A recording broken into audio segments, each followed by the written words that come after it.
భారీ వర్షాలతో ప్రకాశం బ్యారేజ్ వద్ద వరద ఉధృతిపై మరింత సమాచారాన్ని మా ప్రతినిధి ప్రసాద్ అందిస్తారు.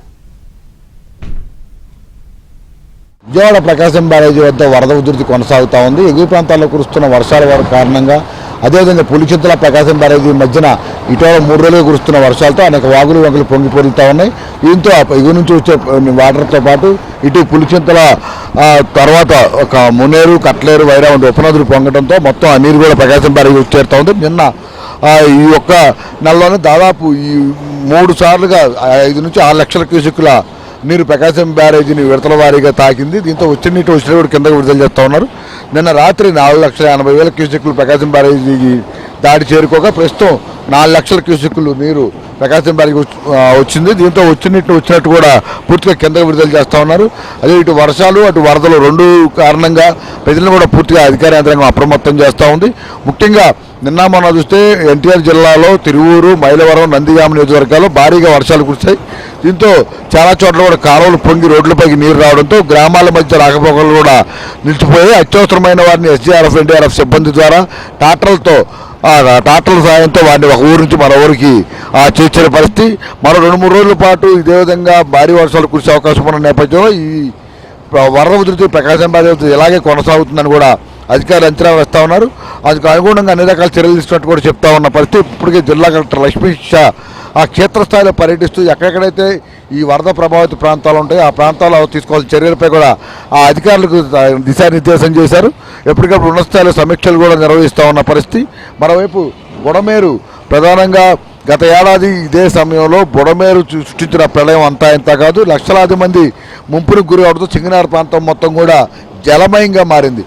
ఆవేదన నుంచి ఇప్పుడిప్పుడే బయటపడుతున్న నేపథ్యంలో మరోసారి బుడమేరు పొంగుతుందంటూ జరుగుతున్న ప్రచారంపై కూడా అధికారులు తీవ్ర ఆక్షేపణ వ్యక్తం చేస్తున్నారు. కొంతమంది ఉద్దేశపూర్వకంగా ఆ బుడమేరు పొంగుతుందంటూ కూడా కావాలని ప్రచారం చేస్తూ ప్రజలను గందరగోళానికి గురి చేస్తున్నారంటూ కూడా జిల్లా కలెక్టర్ లక్ష్మీత తీవ్ర ఆగ్రహం వ్యక్తం చేశారు.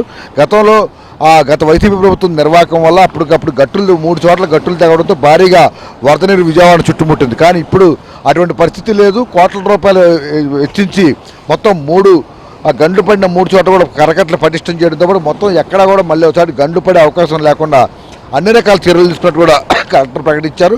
దీంతో బుడమేరు బావి పొంగుతుంది, ప్రజలపై వస్తుందని కూడా చెప్తున్న నేపథ్యంలో ఎవరో కూడా ఆందోళన చెందవద్దని కూడా అధికారులు మైకుల ద్వారా కూడా ప్రచారాలు చేస్తూ ఉన్నారు.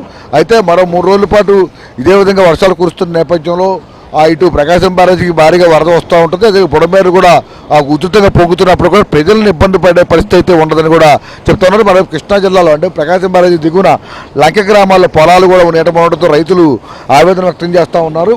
దీంతో చాలామంది రైతులు తమ పొలాలు నష్టపోయామని కూడా చెప్తా ఉన్న పరిస్థితి. ప్రభుత్వమే తమను ఆదుకోవాలని కూడా కోరుతూ ఉన్నారు. అలాగే లంక గ్రామాల్లో లోతట్టు ప్రాంతాల ప్రజలు కూడా ముంపును గురి కాకుండా అవసరమైన చర్యలు తీసుకునే విధంగా జిల్లా కలెక్టర్ బాలాజీ, కృష్ణా జిల్లా కలెక్టర్ కూడా క్షేత్రస్థాయిలో పర్యటిస్తూ అవసరమైన చర్యలు చేపడతా ఉన్నారు. మొత్తం మీద ఈ మరో 3 రోజుల పాటు ప్రకాశం బ్యారేజీ దగ్గర అలాగే బుడమేరుతో పాటు ఈ లోతట్టు ప్రాంతాల ప్రజలు కూడా అప్రమత్తంగా ఉండాలి. వరద ఉధృతి కొనసాగుతుందో పాటు వర్షాలు కూడా పడే అవకాశం ఉన్న నేపథ్యంలో అందరూ కూడా తగిన జాగ్రత్తలు తీసుకోవాలని కూడా చెప్తున్నారు. మరోవైపు ఉన్నత స్థాయిలో ముఖ్యమంత్రి చంద్రబాబు నాయుడు కూడా ఎప్పటికప్పుడు సమీక్షలు నిర్వహిస్తూ అటు గోదావరి వరద ఉధృతి, ఇటు కృష్ణానది వరద ఉధృతిని కూడా పై కూడా సమీక్షలు చేస్తూ తగిన ఆదేశాలు జారీ చేస్తున్నారు. అత్యవసరంగా ఎటువంటి సాయం చేయాలన్నా లేకపోతే ఎటువంటి సదుపాయాలు కల్పించాలన్నా వెంటనే యుద్ధ ప్రాతిపదికన చర్యలు తీసుకోవాలని అవసరమైన నిధులు కూడా మంజూరు చేస్తున్నట్టు కూడా ప్రకటించారు. దీంతో మరో ఈ 3-4 రోజుల పాటు కూడా అందరూ అప్రమత్తంగా ఉండి వరదల బారిన పడకుండా, ప్రమాదాల బారిన పడకుండా స్వీయ నియంత్రణ చర్యలు తీసుకోవాలని కూడా ప్రభుత్వం విజ్ఞప్తి చేస్తుంది. సుబ్రహ్మణ్యంతో వరప్రసాద్, ఏబీ జ్యోతి, విజయవాడ ప్రకాశం బ్యారేజీ వద్ద నుంచి.